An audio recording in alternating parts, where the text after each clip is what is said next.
Tenemos el derecho y la responsabilidad de elegir a nuestros representantes. El derecho lo ejercemos el domingo 17 de febrero en las urnas y la responsabilidad todos los días, al conocer, investigar e informarse quiénes son las mujeres y los hombres que están de candidatos. Elecciones 2013. Análisis e información para que tome la mejor decisión.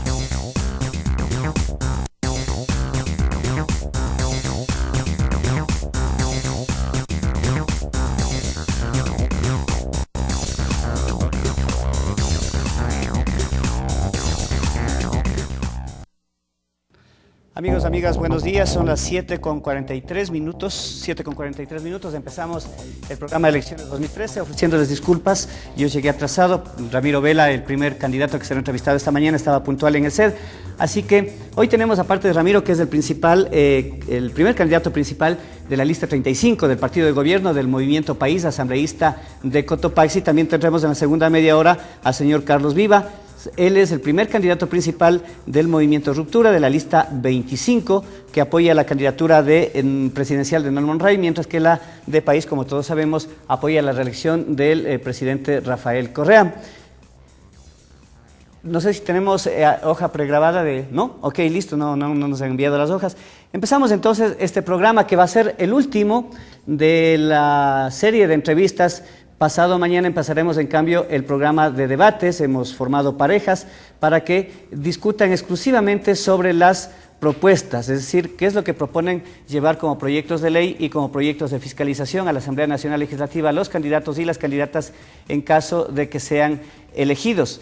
Y decimos esto porque, en cambio, la primera ronda que termina hoy con la entrevista a Ramiro Vela y a Carlos Vivas se ha concentrado en conocer al candidato, en conocer a la candidata. Nos han dicho que este programa se ha dedicado a destruir candidatos. No, una cosa distinta es desnudar candidatos. Eso es muy distinto. Es nuestra tarea de periodistas, desnudar el poder. Por eso mismo es que nos tienen miedo a los periodistas. ¿Destruir candidatos para qué? Si solitos se destruyen. Y para muestra pongo dos ejemplos. La licenciada Rocío Albán, candidata de País, salió muy contenta de la entrevista y nosotros también nos quedamos muy contentos. Es gente nueva, es gente limpia. Y lo mismo es en el caso del oficialismo, ¿no es cierto? En el caso de la oposición, la señora Mayra Madrid, que estuvo el viernes anterior aquí, también salió satisfecha y nosotros también nos quedamos satisfechos con la entrevista, porque da gusto tratar así con gente. Si es que alguien tiene rabo de paja, pues ni modo, le toca exponerse a que se le desnude, no a que se le destruya. Ojo, es muy distinto.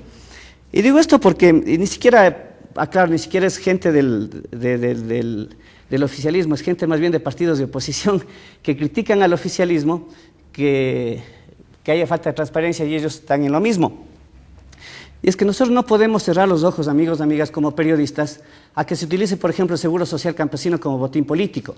No podemos cerrar, amigos y amigas, los ojos como periodistas a que se utilicen las estructuras del Estado para quienes están actualmente en el poder en campaña política. No podemos cerrar los ojos, amigos, amigas, que alguien venga a declararse salvador de la patria cuando tuvo juicios con la Contraloría del Estado. Sí, no podemos cerrar los ojos como periodistas, amigos y amigas, al parentesco político que hay entre el candidato de un partido que es opositor a un partido dirigido por alguien que también es cuñado de esa persona. Entonces, no podemos cerrarnos. Así que este programa, el objetivo de esta primera ronda ha sido desnudar candidatos, no destruirlos. Aclaramos muy bien eso. Le damos la bienvenida a Ramiro Vela. Él es el primer candidato principal asambleísta de Cotopaxi por el Movimiento País, por la lista 35, y también fue gobernador de la provincia de Cotopaxi. Ramiro, bienvenido, buenos días, gracias por estar aquí. Cuéntenos quién es Ramiro Vela, un poquito más de su plano personal. Estimado Luis, amigos de TVMIG, un gusto estar aquí y muchísimas gracias por la invitación. Ramiro Vela, yo soy de Tuacaso, estudié en la escuelita de Tuacaso, luego por cuestiones, en ese tiempo no había un adecuado transporte de Tuacaso a la Tacunga, yo me trasladé a Quito y estudié en el Colegio Juan Pío Montúfar, en mi bachillerato, y luego la Universidad Central, mis estudios académicos universitarios. Esto en cuanto a la cuestión académica, además de diversos cursos, en fin, de distinto tipo, diríamos. Pero luego me vinculé ya a la actividad rural. Yo empecé como alfabetizador cuando tenía 18 años, 3 años de manera casi religiosa, alfabeticé en comunidades indígenas y me he dedicado al mundo rural. ¿no? He trabajado en diversas instituciones, inicialmente en la dirección de estudios de aquí de la provincia de Cotopaxi. Mi nombramiento lo renuncié luego de 4 años y pasé a trabajar en organismos de carácter internacional. La Sociedad Alemana de Cooperación Técnica, por ejemplo, trabajé en las Naciones Unidas un tiempo, trabajé en la asistencia técnica suiza y a su vez he estado vinculado a organizaciones sociales, ¿no? Aquí a nivel urbano, por ejemplo, la Cooperativa de Vivienda Federación de Barrios la fundamos, fui su presidente, he sido dirigente de organizaciones de riego, fui a su vez también presidente de la Federación de Organizaciones de Riego de Cotopaxi y finalmente en el quehacer político he estado como gobernador cerca de 2 años y medio y poco antes de este proceso electoral cumplía funciones como asesor del ministro de Agricultura, Ganadería y Pesca, Javier Ponce. Ahora como candidato de las listas 35, y con mucho orgullo y honor, diríamos, ¿no? Participando en esta lid electoral. Se olvidó de algo, usted fue comunicador también. Fui comunicador, 4 años, ciertamente trabajé en Radio La Tacunga. Yo creo que esto fue una estupenda experiencia y a su vez me propusieron, estando yo en Radio La Tacunga, que escribiera. Mi especialidad no está en el mundo del periodismo, me gusta mucho y fui redactor, diríamos, escribí artículos para Interpress Service. Entonces durante unos 2 años, además en aquel entonces el salario era en sucres, estamos hablando ya de muchos años, por cada 2 paginitas y media me pagaban en aquel entonces alrededor de $40, así que yo redondeaba también mi ingreso. ¿$40 o...? $40 en aquel entonces. ¿Era una agencia estadounidense? Interpress Service. No, más bien la agencia Interpress Service es una agencia de noticias del tercer mundo. Ya. ¿No? ¿Tenía sede en dónde? En Chile. ¿Pero les pagaban en dólares? Nos pagaban en dólares en aquel entonces, así es. Era un ingreso interesante y creo que me permitió tener, a su vez, eran muy exigentes en cuanto a la escritura, me permitió aprender, digamos, a dominar la lógica de la escritura periodística.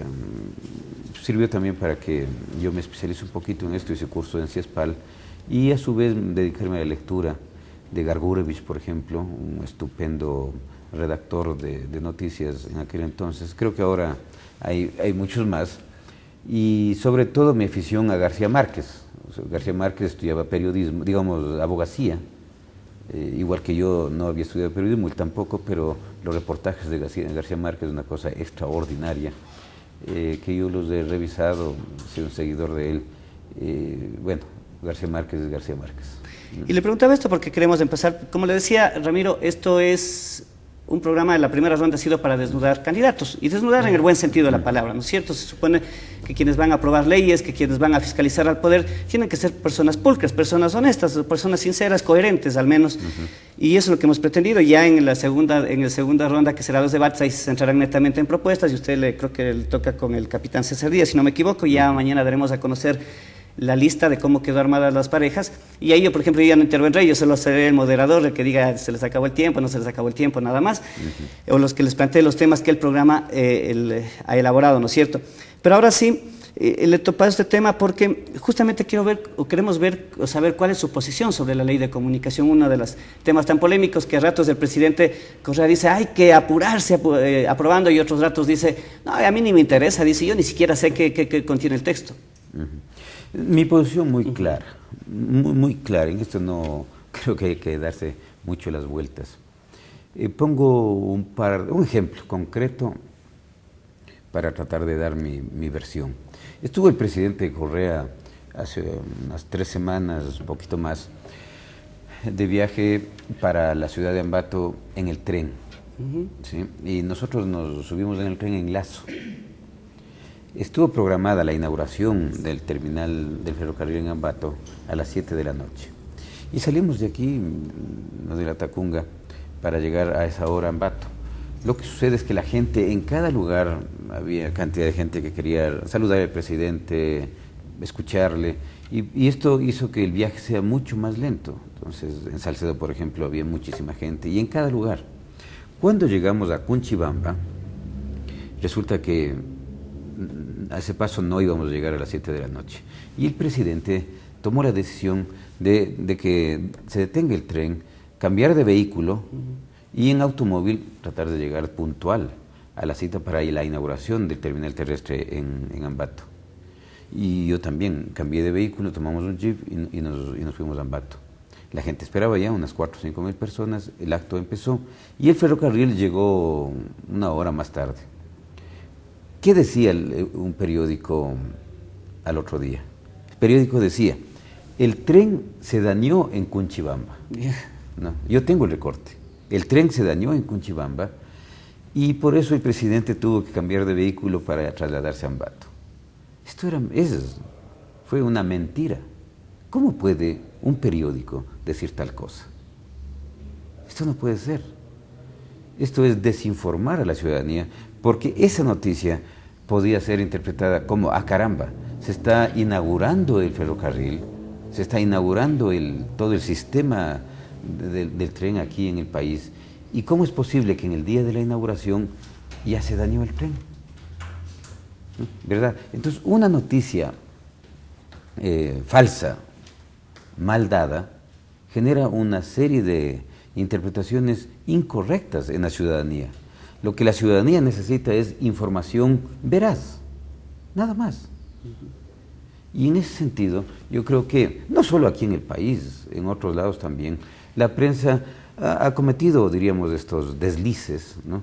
Como por ejemplo la BBC de Londres, un escándalo bárbaro donde uno de sus principales, una agencia, una estructura de noticias tan grande, cometió alrededor de 300 hechos de violaciones, de pedofilia, y la BBC de Londres no sacó ninguna noticia al respecto. Tal es así que en Inglaterra, hoy, en Inglaterra, país del primer mundo, y la BBC es un medio público, hay que aclarar además.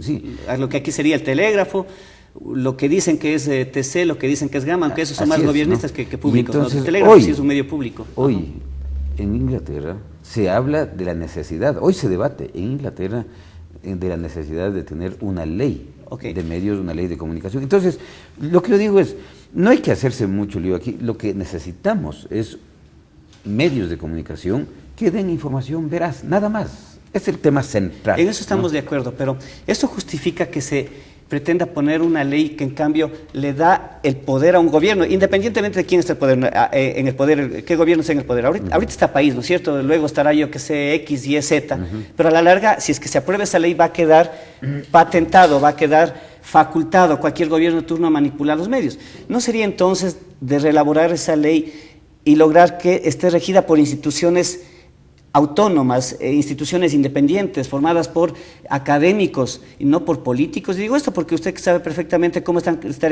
quedaría conformado, por ejemplo, el Consejo de Regulación de Medios. Y yo le añado algo más, lo que usted decía, esto no solamente pasa en Cotopaxi, o pasa en el centro del país, con esa noticia que usted citaba del tren, ¿no es cierto?, del supuesto daño del tren, sino pasa en otros países. Pero yo le añadiría, también pasaba antes. Y visto desde esa lógica, entonces, pobrecito Yamil Mawad, pobrecito Lucio Gutiérrez, pobrecito Abdala Bucarán, pobrecito Palacios, pobrecito Novoa. Es decir, esos pobres hombres no pudieron gobernar en paz porque la prensa les acosaba. Es decir, si la prensa siempre ha sido la mala de la película, siempre ha sido una escoria la prensa, siempre hemos sido corruptos los periodistas, entonces, pobrecitos, capaz que tenían razón entonces de hacer todo lo que hicieron Mawad al robarse la plata de los cuentaahorristas, capaz que tuvo razón Bucarán de salir corriendo con los costales de dinero, ¿no es cierto?, como mostraron las cámaras de televisión, capaz que Gutiérrez tuvo razón de hacer lo que hizo.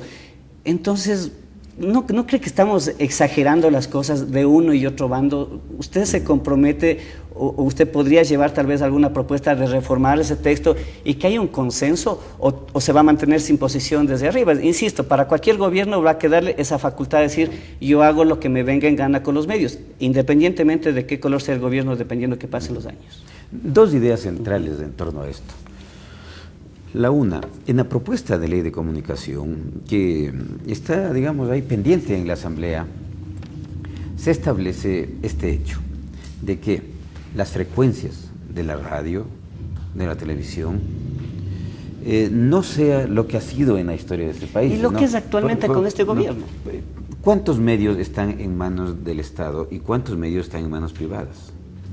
En manos del Estado, por decirlo, ya, digámoslo así, el telégrafo.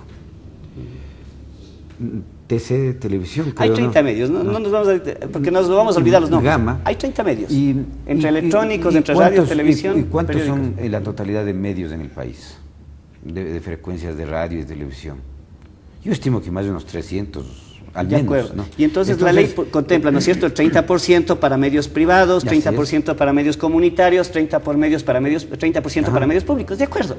Y este hecho, por ejemplo, y se hizo una auditoría. ¿No sería una cosa interesantísima? Totalmente de acuerdo, y eso no es de este gobierno, eso viene desde antes. De acuerdo, usted, igual que yo, conoce a José Ignacio López Vigil, que nos ha capacitado usted, me ha capacitado a mí. Nos ha capacitado a mucha gente que ahora está en el gobierno, y por eso da iras, y le digo, y hemos conversado varias veces, incluso fuera de micrófonos, Ramiro, nos da iras porque esa gente que se formó igual que nosotros, que sabe que antes nos enseñaban que si es preciso hay que meterles en la boca el micrófono a las autoridades, a los funcionarios para que rindan cuentas, ahora que están en la otra orilla, ahora que están de funcionarios, de autoridades, no quiere que ni siquiera se les nombre, peor que se les toque. Entonces, en ese sentido, en este gobierno se hizo una auditoría a los medios, encabezada por una comisión presidida por el propio José Ignacio López Vigil, y ahí se dio clarito, con nombres y apellidos, con santo y seña, como se dice en el término, en el argot popular, ¿no es cierto? ¿Quiénes son? Pues los que están acaparando las frecuencias. Y aquí en el Cotopaxi hay casos. Y sucede que el presidente cogió y botó a la basura ese estudio de la comisión de José Ignacio López Vigil, y es más, en el caso de Cotopaxi salieron canales como el propio Élite TV y otros medios. O sea, ¿qué está pasando con eso? Es decir, en el discurso bonita la cosa se dice, ¿no es cierto?, pero en la práctica se hace todo lo contrario. Bien. Mi estimado Luis, esta lógica, es decir, la tercera parte para medios del Estado, la tercera parte de las frecuencias, medios privados, que ahora son los propietarios en general de los medios, y la tercera parte para organizaciones sociales. Esto es fundamental, y en esto estamos de acuerdo. Este hecho hay que reivindicarlo.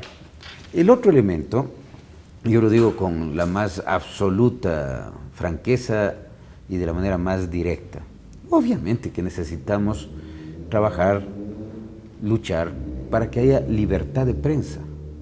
Libertad de prensa, a su vez, implica responsabilidad de la prensa en decir las cosas de manera veraz. Nada más, eso es todo. Porque, por ejemplo, ¿qué pasaba cuando los Isaías, dueños del Filambanco y dueños de diversos medios, sacaban alguna noticia que podría afectarles? Nunca. Y entonces, los medios, por lo tanto, tienen que decir las cosas tal como son. Esta es la esencia, digamos, de la discusión. Es casi como decirle, si yo le brindo a cualquier persona una tacita de leche y la leche está contaminada, le voy a generar un problema de salud. Lo mismo en la información.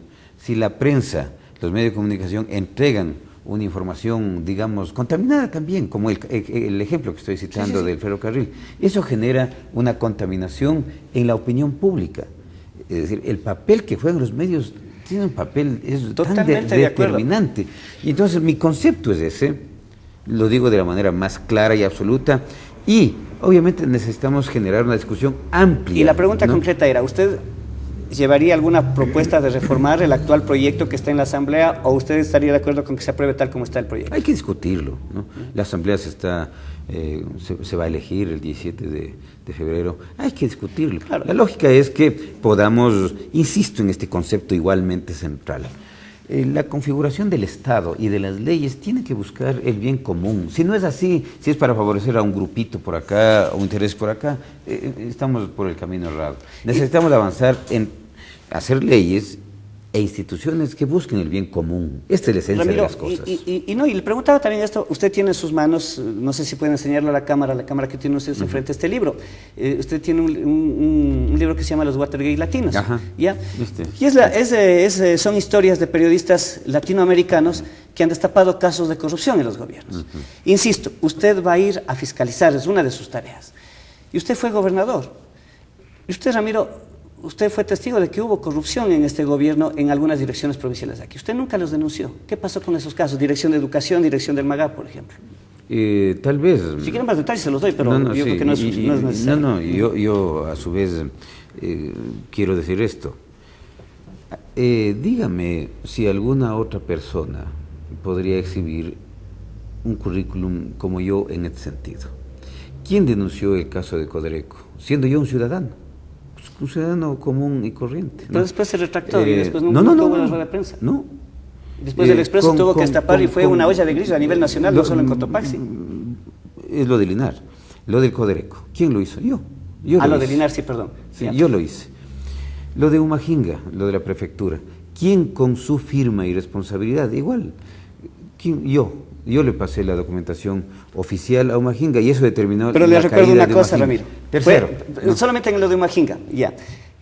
Lo de Humajinga fue un caso que en el tema de nepotismo lo empezó a destapar Cayetano García de TV Color. En eso hay que reconocer, así como se critica a los medios, a los colegas, a los otros medios, hay que también reconocer cuando los otros medios, los otros colegas contribuyen a esta causa del periodismo, de buscar la verdad, de buscar la transparencia, de buscar el buen uso y el buen manejo de la cosa pública. Cayetano García empezó a destapar esto del nepotismo. Así es. Y el tema de los sueldos lo destapé yo cuando yo trabajaba en Diario La Hora. Diario La Hora destapó eso.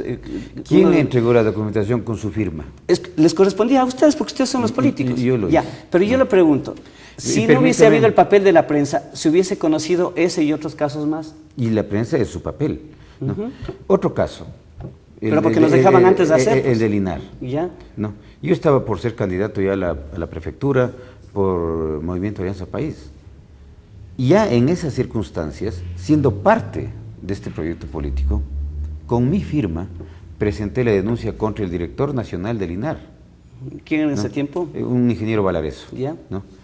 Linar parte del MAGAP, ¿verdad? En aquel entonces el señor un ingeniero Poveda, ministro de Agricultura. Yo tengo los documentos, yo presenté la denuncia.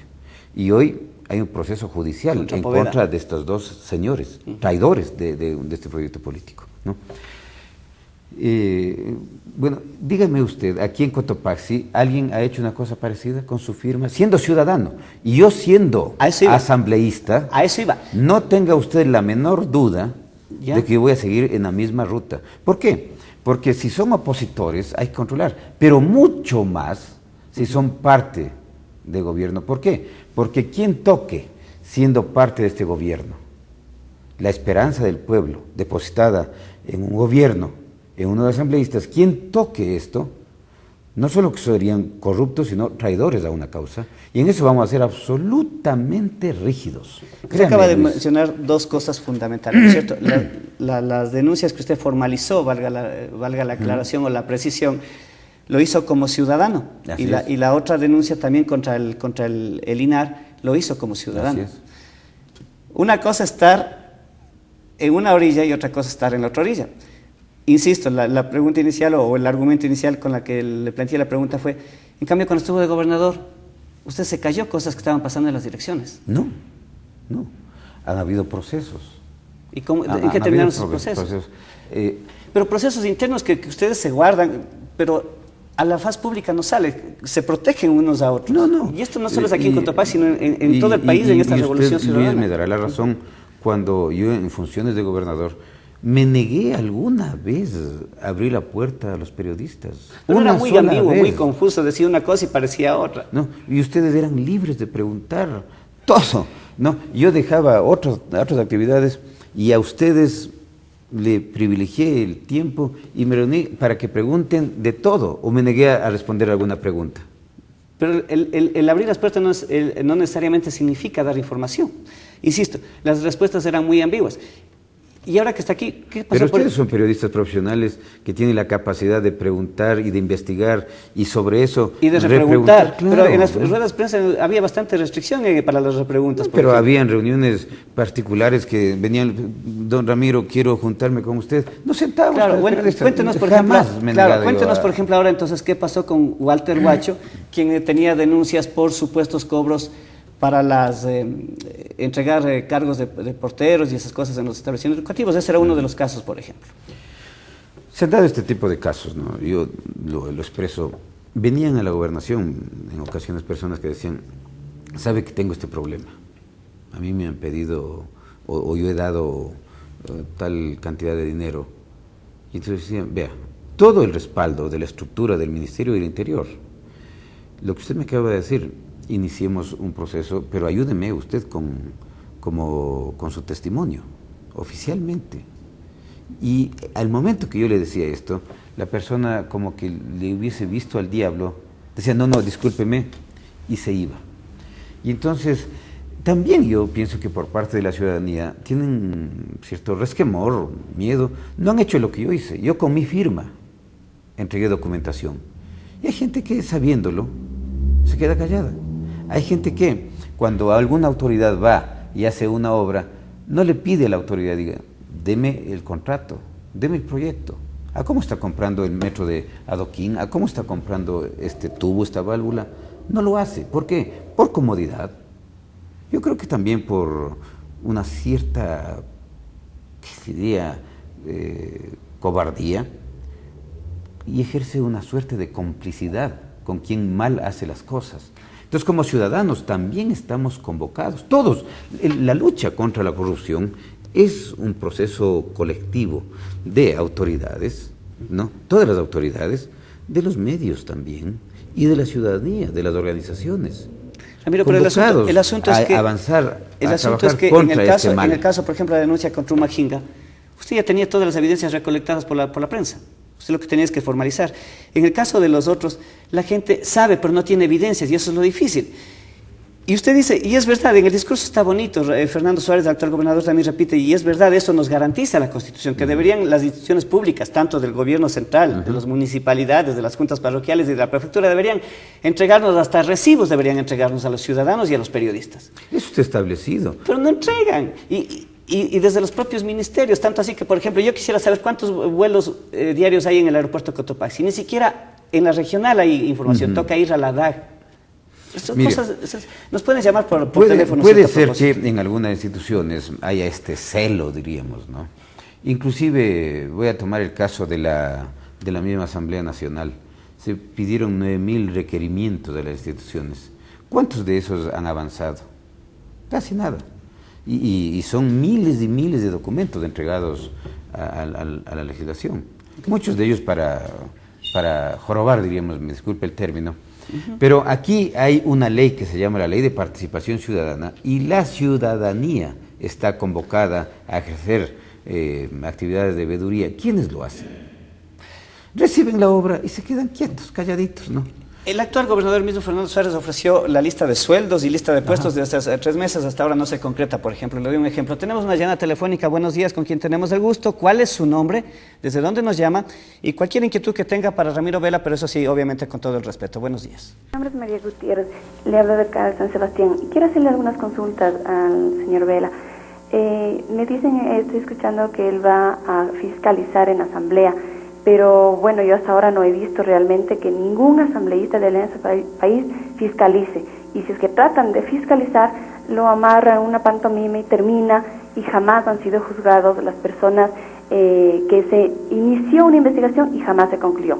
2, ¿qué se está haciendo por mejorar la seguridad a nivel de país y en la Tacunga? Porque veo que, no estoy muy claro, pero sé que hay tarifas ahora para meterles presos a los señores ladrones, a los señores delincuentes, que tienen más seguridad, más derechos humanos que una persona honesta, honorable. Es más fácil seguir ahora un juicio a un profesional que se equivoque incitando en las propagandas del señor presidente, que denuncie. Si está en un registro civil que fue maltratado, denuncie. Está en un hospital, no fue atendido, denuncie. Está en el Ministerio de Relaciones Laborales, no fue atendido, denuncie. Y a los señores ladrones, ¿quién les denuncia? ¿Quién les demanda? Y es más, me parece absurdo, si usted no presenta una demanda personal, no puede haber una autoridad quien le meta preso a ese ladrón, habiendo testigos y habiendo personas que lo vieron, que asesinaron, que violaron, que robaron. Me parece absurdo. Otra cuestión, yo no sé, ahora exigen para los alumnos el PhD, el masterado. Yo quisiera ver todos los candidatos, si es que presentan su currículum de vida, su hoja limpia, y qué títulos tienen para asumir tal o cual cargo. Entonces, también me decían que, por ejemplo, está todos los servicios públicos perfectos. Mentira. Yo, como ciudadana común, voy al registro civil, se supone que tiene desde las 8 de la mañana. Hoy están desde las 7 porque estamos en elecciones. Pero si usted normalmente va a las 8, los turnos fueron repartidos a las 2 de la mañana y usted ya no alcanza a coger un turno. Esa es la revolución. Okay. Si usted va Le agradecemos muchísimo, señora, por cuestión de tiempo. Bueno, 2 preguntas concretas, Ramiro. La una, dice que a criterio de la señora la fiscalización de los... Primero ella dice que no hay fiscalización por parte de los asambleístas gobiernistas del actual gobierno, y si las hay, dice, es solamente una farsa, un show, una especie de show. Ella, bueno, utilizaba otra palabra, pantomina, algo así decía. Eso. Y lo otro es, ¿no? O sea, sí, pues... es más fácil enjuiciar a un profesional que a un delincuente. Y le soy sincero, el otro día estuve, bueno, ahí hace unos 3 meses igual hubo una audiencia de formulación de cargos en la corte, en uno de los juzgados de Cotopaxi. Era sobre un asalto a un cafenet. Ventajosamente no se lograron llevar nada a los delincuentes porque entre la familia se ayudó. Pero al pobre hijo y a la pobre señora les tocó ir a encararles a estos pillos que después y digo pillos porque ya al final terminaron declarándose culpables porque el abogado de la Defensoría Pública, la abogada de la Defensoría Pública les recomendó que se declaren culpables y les dieron una pena mínima, ¿no? La Defensoría Pública es estatal, por si acaso. Pero en cambio era el ver el rostro de miedo, de pavor de la señora, de la propietaria del local asaltado. A eso nos exponen a los ciudadanos. Y claro, después hay los otros casos de corrupción como esos en el registro civil, que uno va y le piden plata para darles un turno. Y dicen que van a cambiar y esperamos de todo corazón que así sea, que cambie eso cuando ya se pasen al nuevo edificio en San Francisco. Esas cosas hay diariamente. El día sábado hubo un atropellado en la entrada a Saquicilí. Hubo una persona que vio que gracias a Dios estuvo un patrullero. El patrullero enseguida cruzó para que otro carro no venga y le pise a esa persona. Y le vio que también el patrullero, como estaba en ese ratito, le cogió preso al de la camioneta. Pero después, al otro día, en el parte policial, dice que nunca se cogió preso a la persona, que nunca se supo qué carro era, cuando eso es mentira. Hubo testigos. Pero insistimos, una cosa, lo difícil es probar, evidenciar, porque a uno le piden todos los datos. De hecho, otro ejemplo. Cuando recién se inauguró el ECU 911 en Ambato, yo personalmente llamé a alertar 2 personas sospechosas en la esquina del Amazonas y Guayaquil. Y empezaron a hacerme todo un interrogatorio, que cómo estaba vestido yo, que qué nombre tenía, que si ya basta que sepan de qué número se está llamando, pues ellos se supone que tienen aparatos de monitoreo, ¿no es cierto? Así que más rápido se iban los ladrones que más rápido me cogían la denuncia. Cuando uno llamaba al 101 era más rápido. Cosas así, son cosas cotidianas que la gente siente. Estimado Luis, ¿cuántos años tiene el Código Penal que rige hoy aquí este país?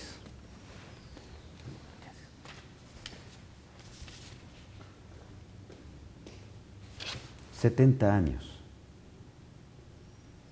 El Código Penal de este país tiene 70 años. ¿Y necesitamos otros 70 para cambiar las cosas? Y esto tiene que cambiarse, y esta es tarea nuestra de los asambleístas, para que no sigamos con un Código Penal viejo, que ya no responde a las necesidades actuales de nuestro país, de nuestra sociedad, y que podamos cambiar esto para garantizarle seguridad, el cumplimiento de la ley a este país.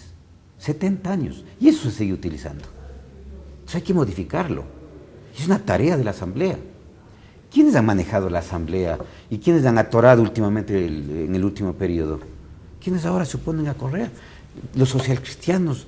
¿Cuándo modificaron? ¿Cuántos votos necesitan para aprobar el Código Penal? Usted tiene mayoría en la Asamblea. No es cierto. No es cierto. ¿Necesitan la mayoría absoluta los 63? Si hubiésemos tenido mayoría, se habrían hecho una serie de leyes, pero no ha tenido. El Movimiento de Alianza País no ha tenido mayoría. Y eso usted lo sabe. Entonces hay que trabajar sobre esto.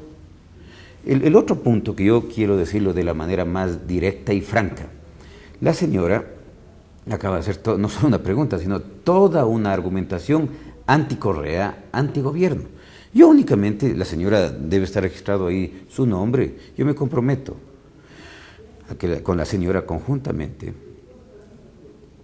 porque esto igual que yo lo hice cuando denuncié con mi firma, le invito a que podamos trabajar de manera conjunta. ¿Quiénes están cobrando una tarifa, dijo la señora, a los presos o para meterles presos? Y Luis acaba de decir que en el registro civil se está cobrando. Trabajemos el tema, porque no es cuestión de decir están cobrando, sino vamos y trabajemos el tema y veamos quiénes están cobrando.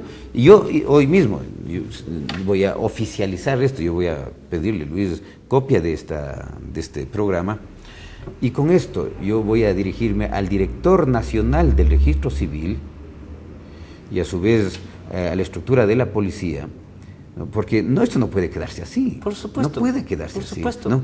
Pero es que el problema es que nadie deja huellas. Trabajar. Y ahí vamos, por ejemplo, lo que le está pasando a ustedes, a la gente de país, con la gente de Avanza, en esta disputa por el seguro social campesino. Entonces, igual, ustedes armaron, y no me diga que no, porque armaron, ahí estuvo Orfei Rivera, su ex candidato a viceprefecto, armaron este meeting en la Plaza de San Agustín, les trajeron a Fausto Dután, el director nacional del registro del Seguro Social Campesino, escuchó las denuncias contra Javier Tixelema, se reunió contra Javier Tixelema, luego en la tarde le entrevistamos y dijo Fausto, no, simplemente no se pudo probar ninguna denuncia, para que vea lo difícil que es que dejen. Por eso hay rasgos. que construir leyes, ¿Ya? hay que construir leyes que garanticen la justicia, la seguridad de la ciudadanía. Entonces, ¿no? ¿ustedes Esto por qué, es central, ¿por qué no presentan Luis. también por escrito la denuncia contra el señor Tixelema, contra el ingeniero Javier Tixelema? Porque igual, ustedes dicen, todo tiene que ser documentado, argumentado por escrito, pero ustedes le están pagando con la misma moneda. Insisto, ese caso quedó en la impunidad. El de Javier Tixelema, la utilización del Seguro Social Campesino supuestamente para la campaña de la gente de Avanza. Hay que seguir el caso. Hay que seguir el caso, ¿no? Y yo lo voy a seguir. Hay que seguir el caso. Porque aquí, ¿por qué tiene que quedar en impunidad las cosas? Pero si se hacen cosas incorrectas, pero se quedan. Tienen que procederse, ¿no? Yo he hecho como ciudadano todos los casos que acabo de mencionar.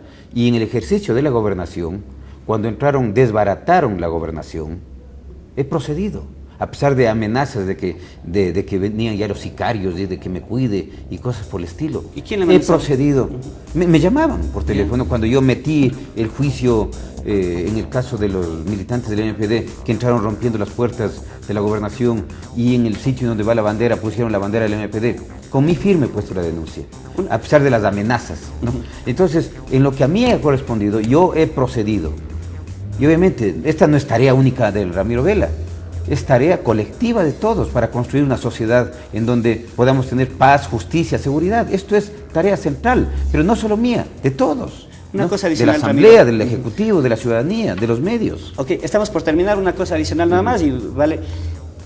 Cuando usted presentó precisamente estas denuncias contra César Humajinga, salieron unas denuncias contra usted, supuestamente cuando usted fue dirigente El famoso molinete. de la Federica. Exacto. ¿Qué pasó con el famoso molinete? Por Dios, es decir, como una forma esto es increíble, de mancharme a mí.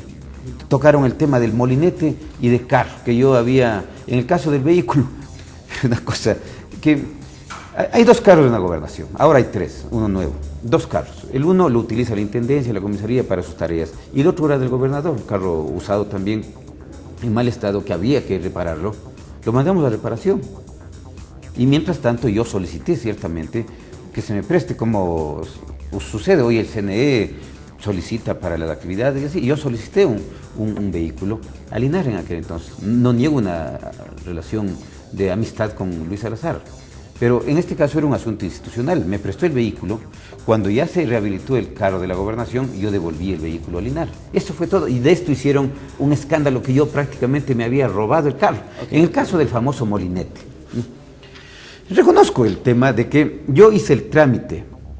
Había un curso sobre temas de riego, un taller donde jóvenes y miembros de organizaciones tenían que aprender a medir caudales.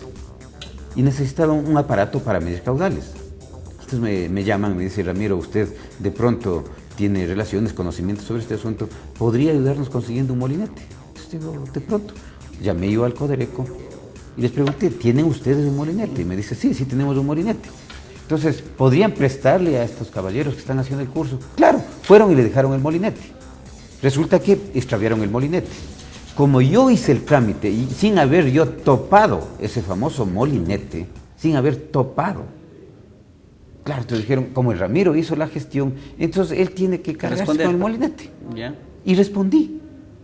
Yo mandé a importar de los Estados Unidos, porque no había el molinete aquí, yo mandé a importar el molinete de los Estados Unidos. Yo me responsabilicé, sin haber topado ese bendito molinete. ¿Y usted devolvió entonces si tiene factura de eso y todo eso? Lógico, no evito, no, porque tenía que ser de las mismas características. Okay. Esto es, y utilizaron ese caso para decir, el Ramiro Vela es poco menos que un delincuente. Se trató de manchar ahí, diríamos, mi nombre. Esa es toda la... sin haber topado el bendito molinete. Pero el molinete está ahí. Yo me he responsabilizado, sin haber topado el molinete. Ok. Ramiro, le agradecemos muchísimo, el tiempo nos quedó corto. Muchísimas gracias. Muchas gracias por estar aquí. Fue Ramiro Vela, primer candidato principal de la lista 35 del Movimiento País, partido que actualmente está en el gobierno. Él apunta a la Asamblea a representar a Cotopaxi en una de las 4 curules que corresponde a esta provincia en la Asamblea Nacional Legislativa. Vamos a una pausa y regresamos con el señor Carlos Vivas. Él es el primer candidato principal de la lista 25 del Movimiento Ruptura, asambleísta de Cotopaxi. Tenemos el derecho y la responsabilidad de elegir a nuestros representantes. Elecciones 2013. Análisis e información para que tome la mejor decisión. De lunes a viernes desde las 7:30.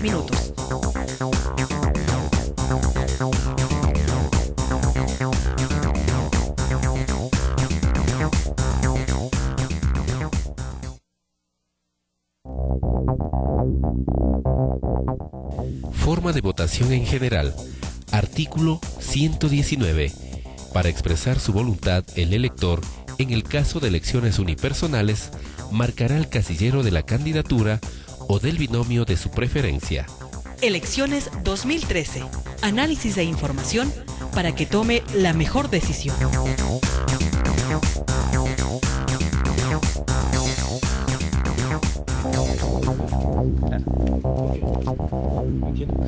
Son las 8 de la mañana con 24 minutos. Amigos, amigas, seguimos en Elecciones 2013, el programa que TVMIG, Canal 47, iba a decir Cotopaxi Noticias, el programa que TVMIG, Canal 47, transmite para las provincias de Cotopaxi, Tungurahua, el sur de Pichincha, parte de Chimborazo y también parte de Pastaza, para conocer a los candidatos y a las candidatas a asambleístas provinciales de Cotopaxi.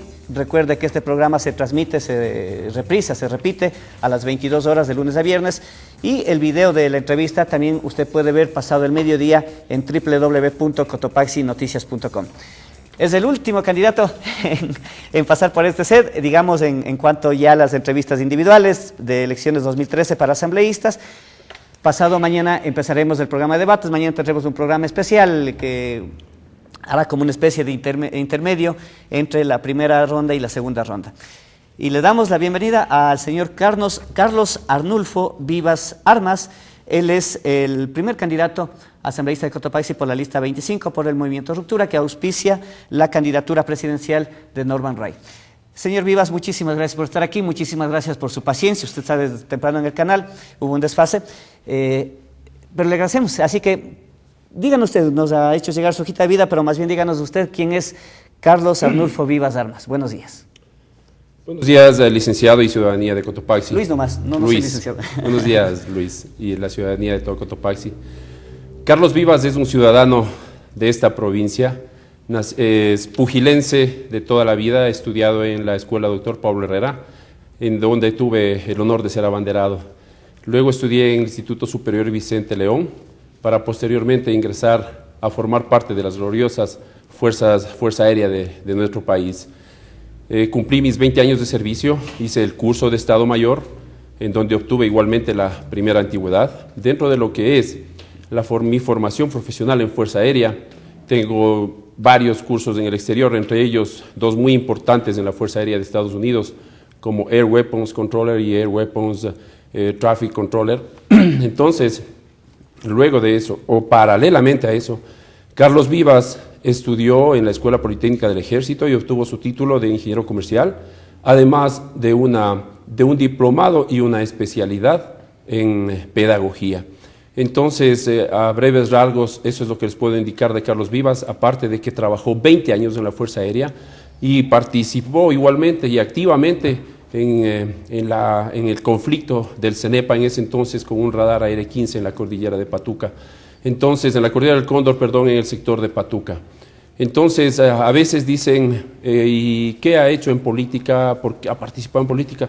Creo que 20 años en las Fuerzas Armadas a través de todo el país, y en el 2005 aquí en Cotopaxi, en el Centro de Movilización, y 2008 en el Centro de Movilización de Tungurahua, manejando y trabajando con los jóvenes conscriptos también es hacer política y también es ser formador de juventudes.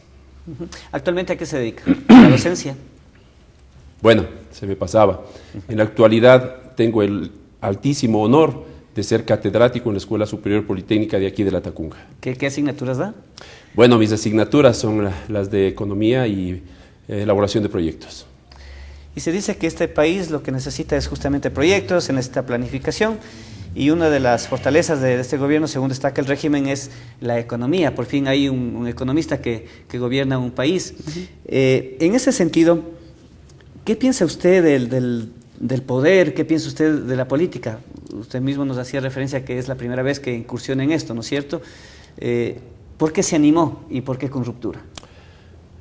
Bueno, el por qué me animé es por ejercer un derecho que tenemos todos los ecuatorianos, como es el de elegir y ser elegidos, establecido constitucionalmente, así como participar activamente en los hechos y en las acciones que son trascendentales para el desarrollo de nuestro país. No me gusta ver los toros de lejos, me gusta participar, me gusta forjar el futuro principalmente de mis hijos y de toda mi gente que muchas veces y hasta ahora ha sido descuidada. Ese fue el motivo por el cual decidí ingresar a la política. ¿Y por qué en ruptura? Porque es un partido, es un movimiento con principios. No es un movimiento como algunos que hay ahora que no se sabe ni siquiera qué ideología tienen. Cuando les conviene están con un movimiento o con un partido, cuando no les conviene se separan y se van a otro. Bueno, explicamos más luego el caso de ruptura. Pero no podemos en este momento, en esta situación electoral, hay algunos partidos que incluso están divididos en tres, que apoyan al gobierno, que apoyan a la unidad de izquierdas, que apoyan a otro movimiento nuevo como es Avanza. Entonces, ¿de qué ideología podemos hablar? ¿De qué principios podemos hablar? Lo que se puede hablar únicamente es de conveniencias de una lucha despiadada por el poder. Mantenerse en el poder, no sé por qué. Usted es el mayor de una lista de jóvenes.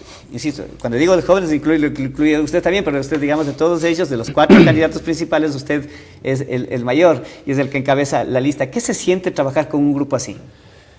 Se siente de todo. Se siente de todo. A veces uno tiene una tremenda responsabilidad porque es como ser el padre de familia. Sí, pero también es bonito porque usted siente en cambio la alegría. A veces la manera sencilla de ver las cosas de una persona que tiene un poquito menos de experiencia o que le ha golpeado menos la vida. Entonces es como que ellos son más tranquilos, es como que le toman un poco más suave, como se dice. En cambio, en mi caso, me toca coger toda la responsabilidad. No quiero decir que ellos sean irresponsables, ¿no? No, por supuesto. Pero es esa la comparación. Es como ser el padre de familia y organizar y planificar y hasta cierto punto decirles vamos para acá, hacemos esto y otro, sin querer decir que eso les quite libertad a ellos. ¿Usted se ve como el profesor de ellos y ellos le ven como alumnos? No tanto, son muy capaces, ellos también tienen su formación, son profesionales. Sofía Rodríguez es profesional, Mary Berrones, Andrés Álvarez está estudiando, está por culminar su carrera a una muy temprana edad. Entonces, no se puede, esa comparación no. Sí, estamos al mismo nivel, a la misma altura, pensamos igual, tenemos los mismos criterios, que es lo fundamental. Ok. ¿Y para qué quiere ir a la Asamblea Carlos Vivas? Cuéntenos cuáles son los proyectos que usted lleva. Bueno, Carlos Vivas primero quiere ir a la Asamblea por lo que le indiqué, por ejercer un derecho constitucional.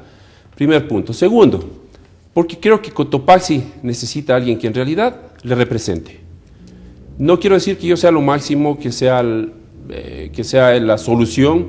Hasta cierto punto sí, porque hemos tenido toda la vida una falta de representación en Cotopaxi, dentro de lo que es la Asamblea y anteriormente el Congreso. Ese sería el segundo punto.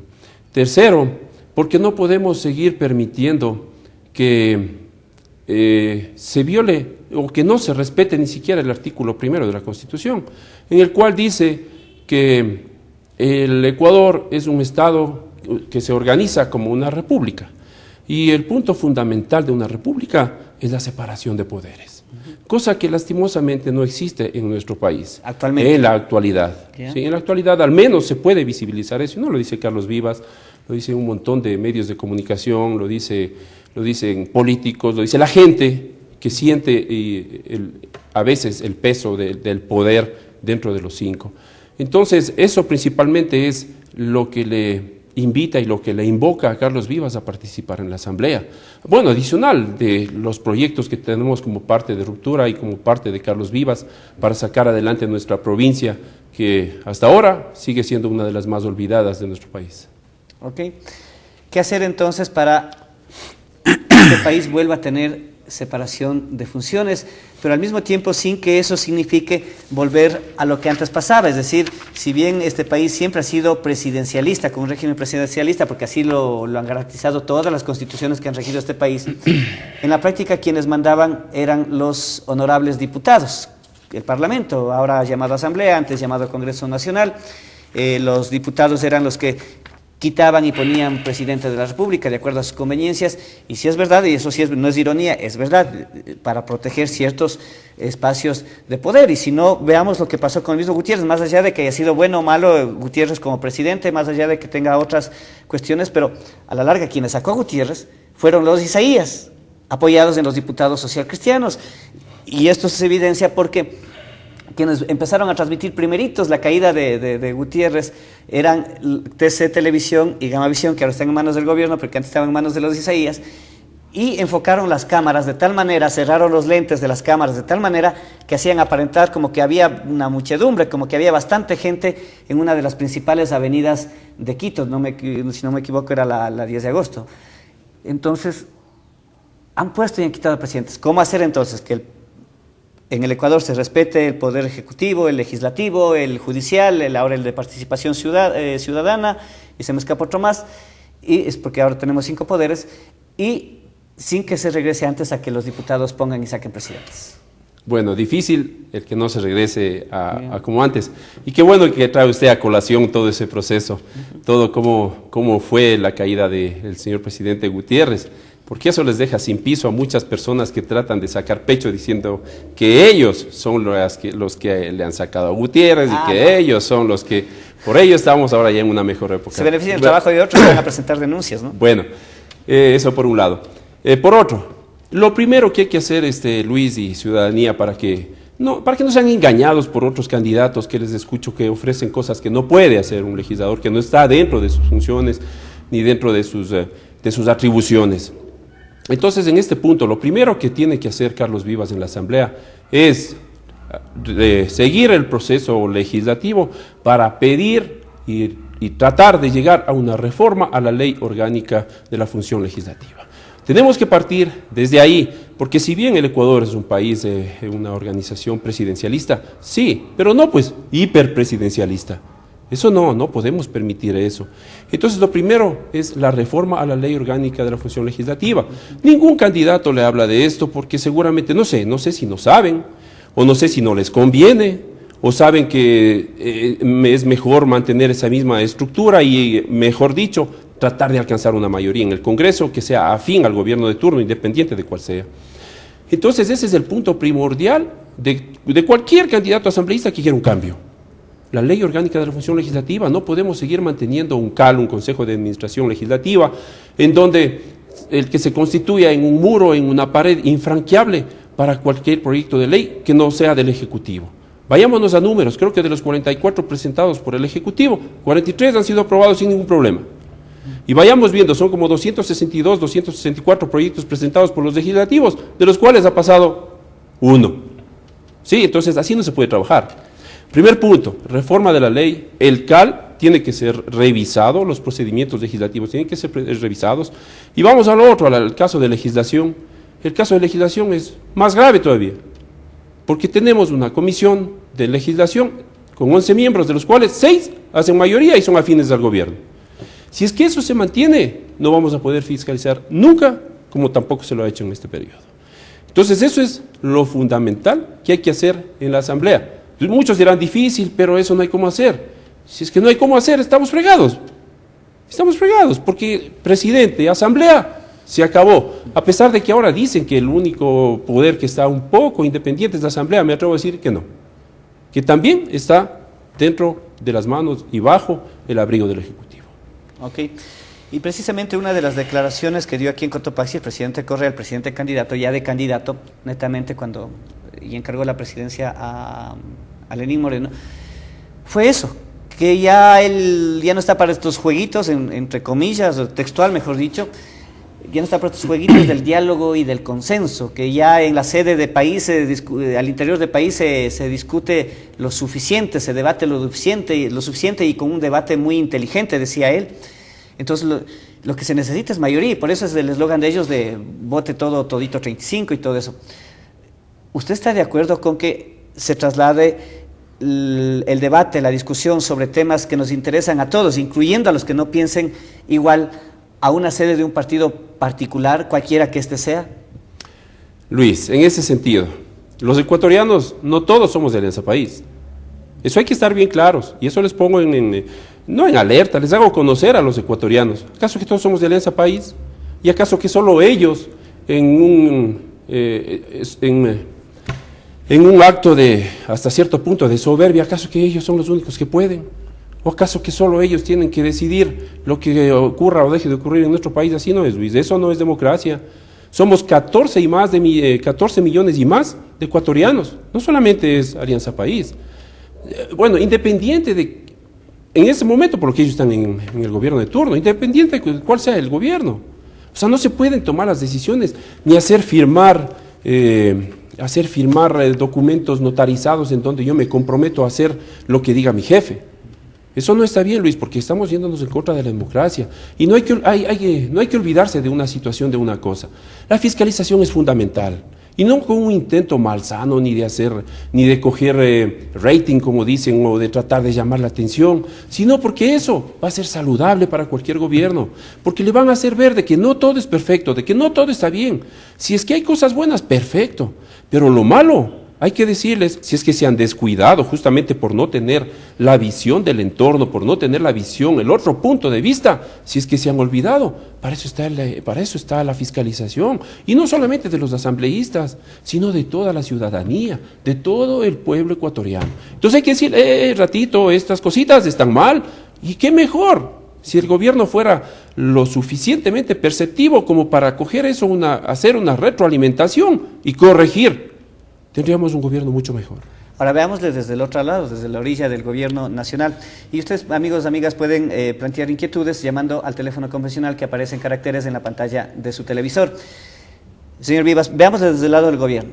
El argumento del presidente Correa específicamente es que ¿cómo se va a poder dialogar, cómo se va a poder llegar a consensos con partidos que ya han pasado por el poder y que han demostrado corrupción, que han demostrado defender intereses particulares, especialmente de la oligarquía o de los grandes poderes que explotan al pueblo? Y en parte tiene razón. La pregunta entonces sería, esos partidos como Sociedad Patriótica, por ejemplo, que ya estuvo en el poder, como Pachacuti y el MPD, que indirectamente ya estuvieron en el poder, es decir, con el mismo Gutiérrez, que le ayudaron a llegar, y ahora con el mismo Correa, que le ayudaron a llegar y después se retiraron, partidos como el PRE, partidos como el Partido Social Cristiano.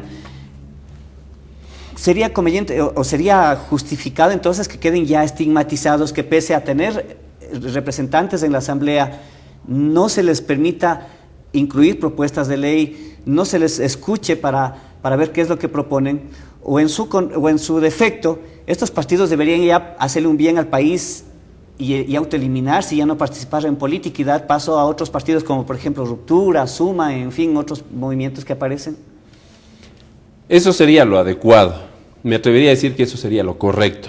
Pero como le decía Luis, parece que nuestra clase política y a veces generaliza a la gente y con mucha razón y nos tildan a todos de que somos unos farsantes, unos mentirosos, unos ladrones, que lo único que buscamos al ir a la asamblea es hacer dinero. Es justamente por eso.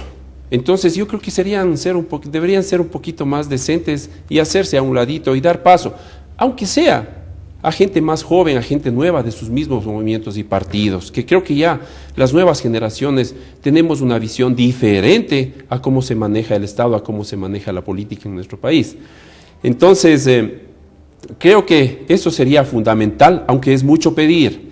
Aquí, y les digo, ciudadanos, los que tienen y los que pueden decidir, eso son ustedes, a través del voto. Analicen, vean quién es tal persona, qué ha hecho, si ya tiene su pasado medio transfugoso por ahí. Disculparán los términos, a veces les hablo un poquito más morochamente porque es una de las características de Ruptura, uno de nuestros eslóganes es, disculparán, hablamos las plenas. Entonces, si es que ya tienen su pasado por ahí con problemas, que ha habido denuncias, que les ha seguido la Contraloría, no ha de ser de gana. No ha de ser de gana, hay un adagio popular que dice, cuando el río suena, piedras trae. Hay muchas denuncias que no pueden ser concretadas porque es muy complicado obtener las pruebas, y usted topaba este tema en la entrevista anterior, es extremadamente complicado. Nadie deja huellas. Exactamente, son tan perfectos, son tan expertos que hacen las cosas tan bien, que si usted se mete por ahí más bien sale mal parado. Entonces, la ciudadanía es la que tiene que verificar la calidad de su candidato. ¿Qué hizo? ¿Qué no ha hecho? ¿Se ha preparado? ¿No se ha preparado? ¿Ha estudiado? ¿Ha pasado solamente por ahí lanzando piedras, reclamando, gritando? ¿O le han seguido algún juicio? ¿O utiliza mal los recursos del Estado? Ellos creo que ya no deberían tener otra oportunidad. Si la tuvieron, debieron haberlo aprovechado por el otro lado. Entonces, como usted bien lo dice, Ruptura es una alternativa, existen otros movimientos que también se constituyen una alternativa.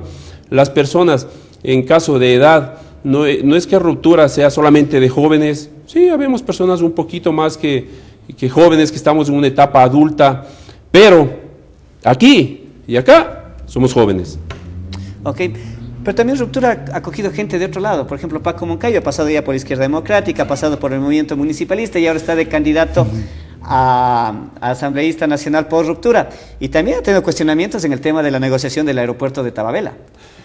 Bueno, puntual en lo que es Paco Moncayo. Sí, tiene razón, pero no nos olvidemos que Paco Moncayo es una persona, como persona, es un referente. Yo hubiera querido ser como mi general Paco Moncayo, sí hubiera querido. Cuando estuvo en el CENEPA, cuando nos comandó a las tropas en ese entonces, con profesionalismo. Entonces eso no tenemos que olvidar. Hubo cuestionamientos en el caso del aeropuerto que están estrictamente aclarados, Luis, y le voy a hacer llegar el libro de Paco Moncayo, como lo hicimos llegar a otro canal de televisión, en donde está claramente explicado la situación del aeropuerto. ¿Sí? Entonces, desde ese punto de vista, Ruptura también necesita de la experiencia, necesita del aval de personas como Paco Moncayo. Lastimosamente, el movimiento municipalista no prosperó. Hubo la coyuntura como para que Paco Moncayo entre a Ruptura y eso es lo que hemos hecho. Es un caso excepcional por la calidad de persona de Paco Moncayo. Cuando uno se mete a político, mejor dicho, cuando uno se salta al charco, se salpica. No se va a empapar, pero se salpica y eso es inevitable, ¿no es cierto? Cuando uno se mete a política, dice la gente, los que han pasado ya a política, hay el riesgo de que se salpiquen, pero también hay el riesgo de que se empapen de las cosas malas de la política. Y nosotros como periodistas, en cambio, hemos visto que así ha sucedido en algunos, lastimosamente, en algunos casos.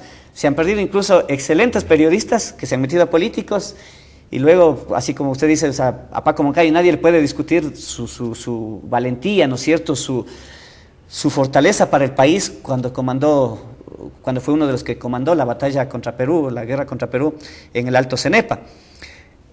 Hemos perdido excelentes profesionales, médicos, abogados que se han metido a políticos que después han terminado en escándalos feísimos de corrupción. Y así podemos citar muchos ejemplos o muchas profesiones. ¿Qué le garantiza a los posibles electores de Carlos Vivas, a los eventuales electores de Carlos Vivas, o incluso a los indecisos que digamos, a ver, veamos de pronto el señor Vivas es alguna buena alternativa? ¿Qué les garantiza de que Carlos Vivas a lo mejor puede ser salpicado pero no empapado de esas cosas malas? Luis, Carlos Vivas ni siquiera salpicado. Yeah. ¿Y cuál es la garantía? Esto, manos limpias, mi currículum, mi libro de vida dentro de la Fuerza Aérea está abierto, cualquiera puede verificar, cualquiera puede acceder a información de Carlos Vivas, y si encuentran algo que pueda tacharme, que pueda tildarme de haber hecho algo que no esté correcto, me avisan. Y ahí Carlos Vivas dirá gracias, hasta luego. Entonces, aparte de eso, es la formación disciplinada dentro de Fuerzas Armadas. Eso es algo que todos necesitamos.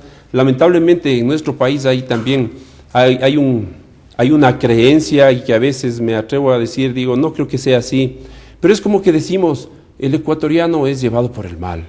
A veces nos gusta que nos traten mal, que nos insulten, que nos denigren, y ahí estamos felices.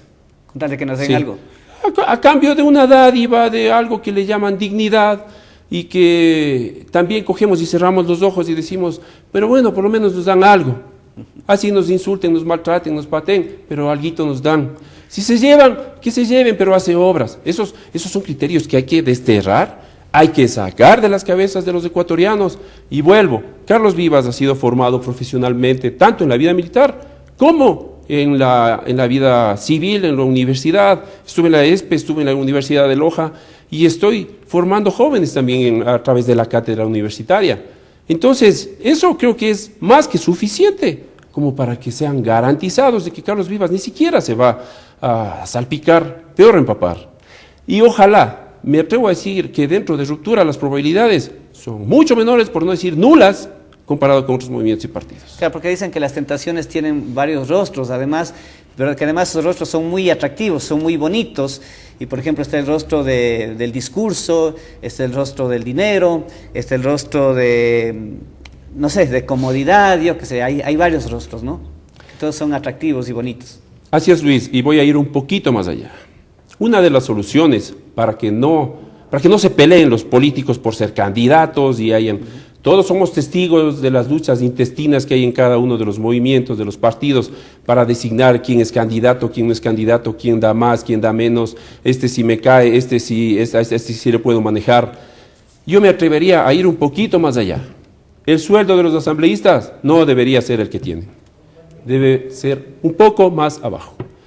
No me atrevo todavía a decir, no estoy bien claro de cuál sería el proceso, pero si es que hay cómo, Carlos Vivas va. ¿Usted sería capaz de proponer ese? Sí, de ley. En medio de los ¿cuántos son? 137 que van a hacer o que vamos a hacer. Ya. Si es que está dentro de mis facultades, dentro de mis atribuciones. ¿Y si se encarga Montón ese rato? Me tocará aguantar mucho.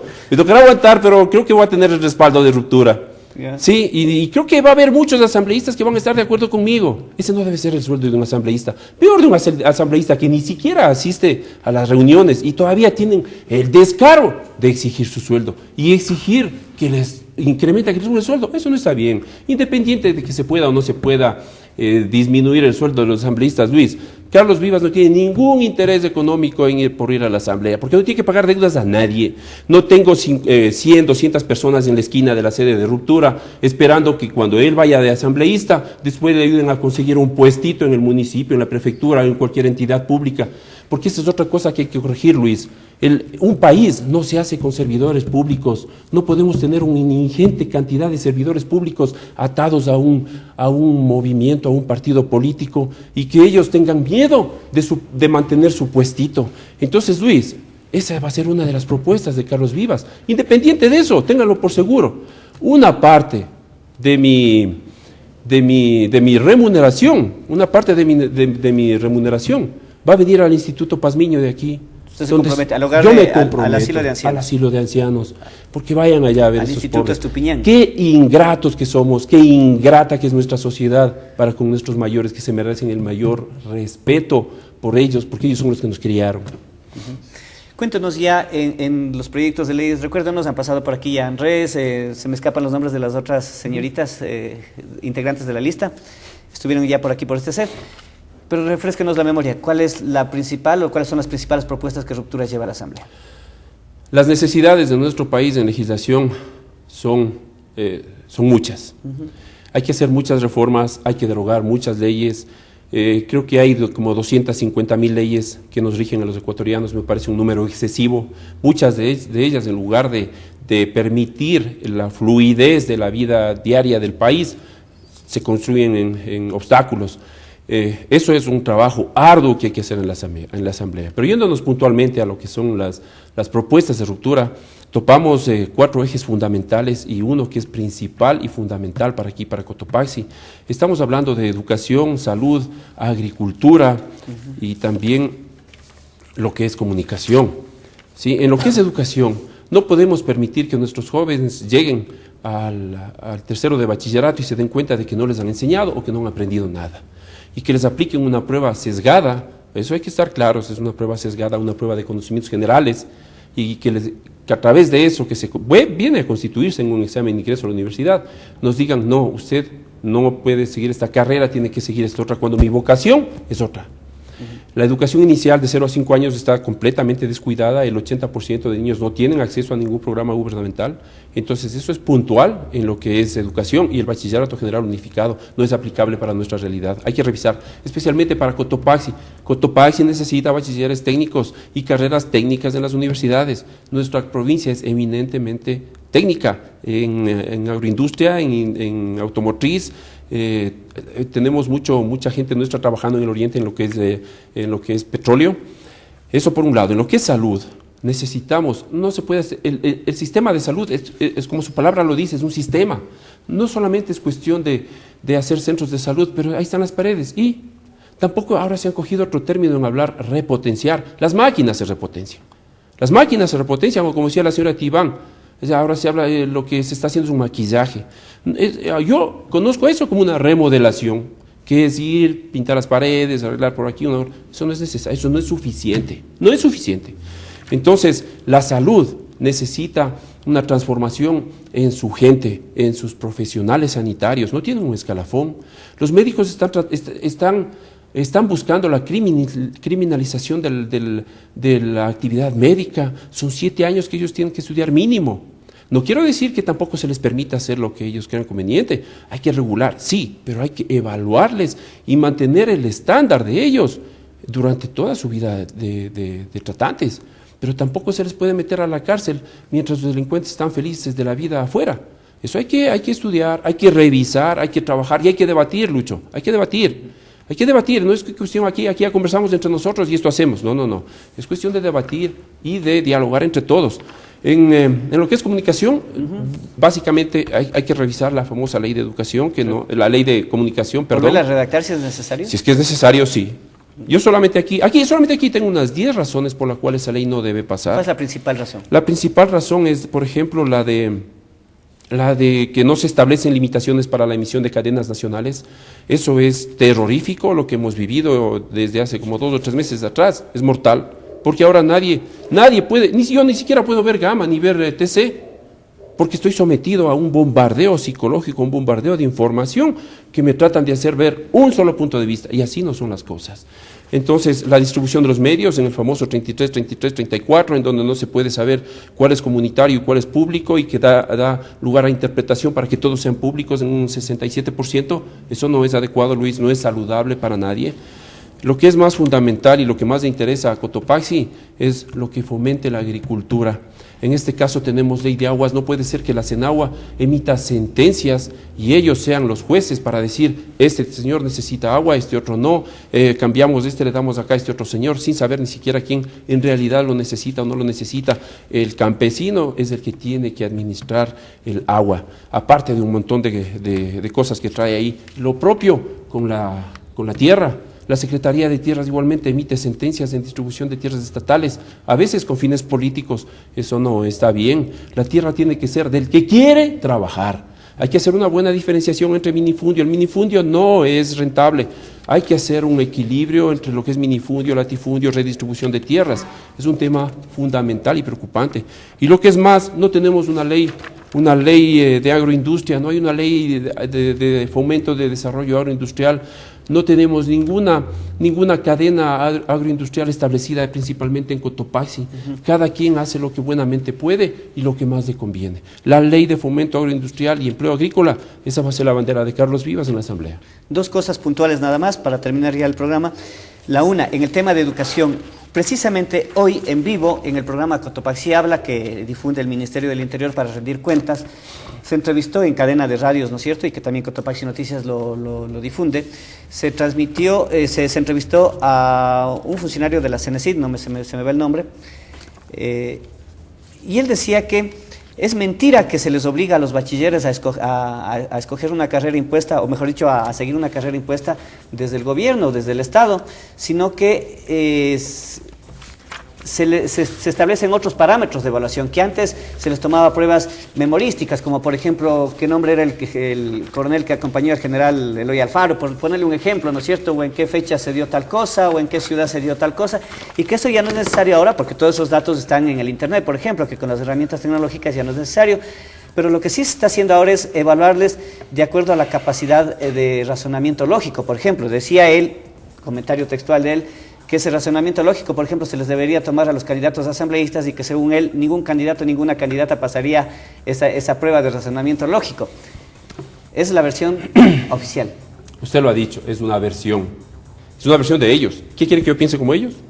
¿Quieren que todos los estudiantes de los colegios piensen como ellos? Eso será. Eso no es democrático.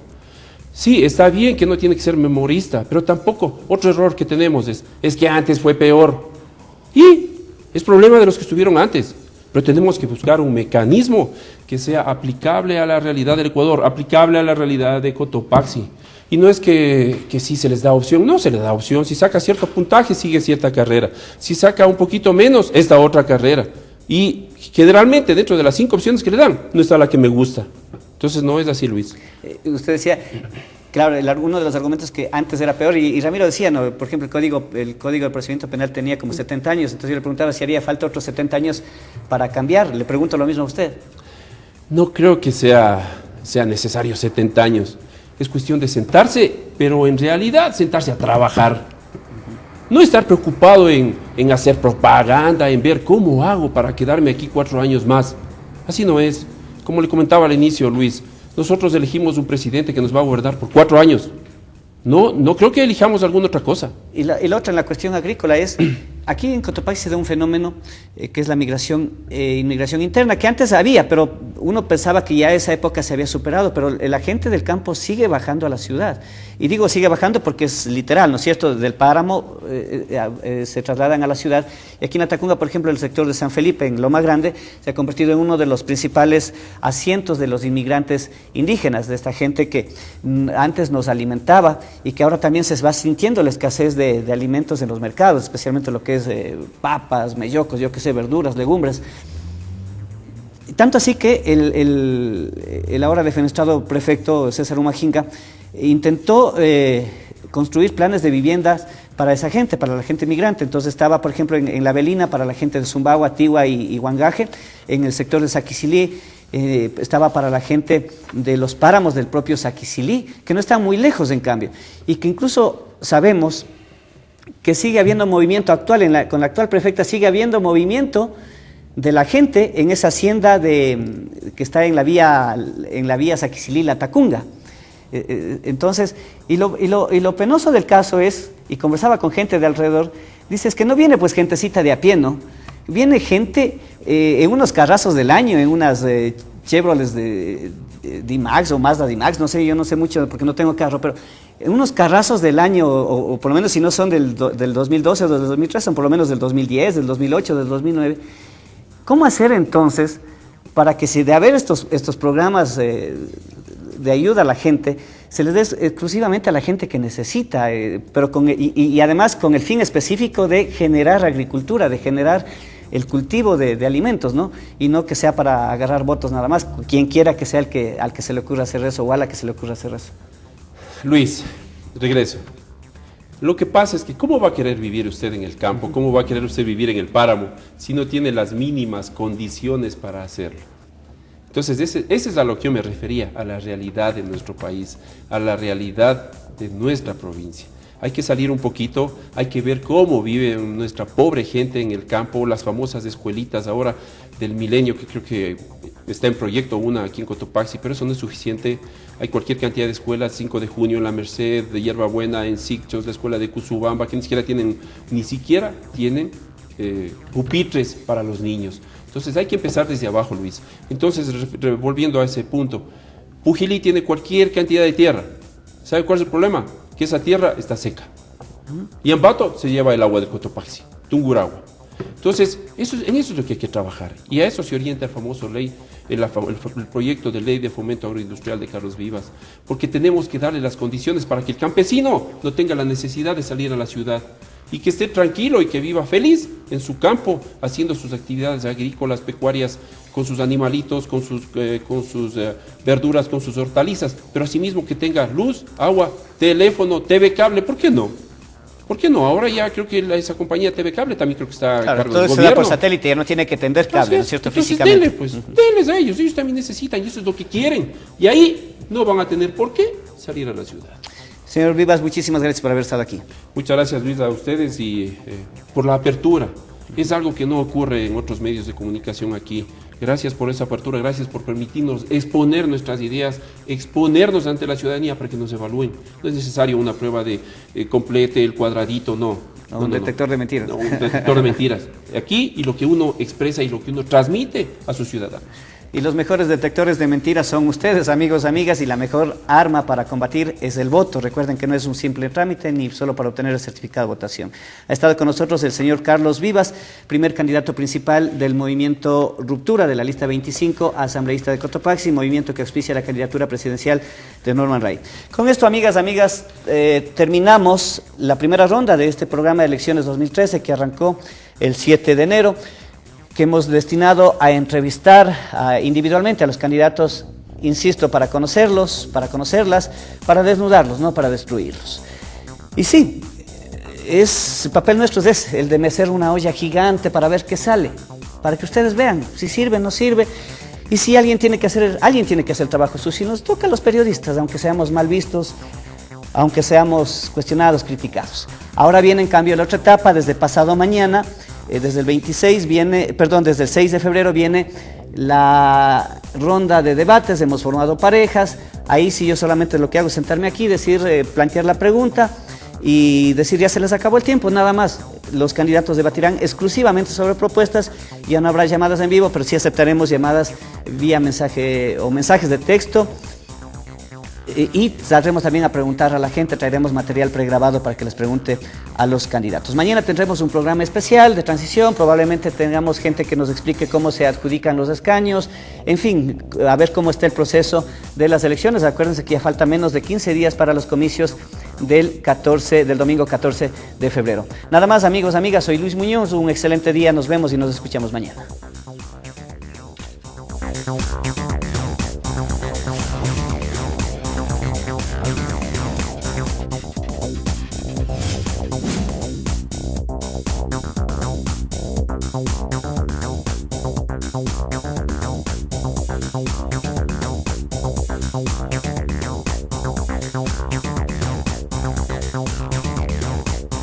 Elecciones 2013.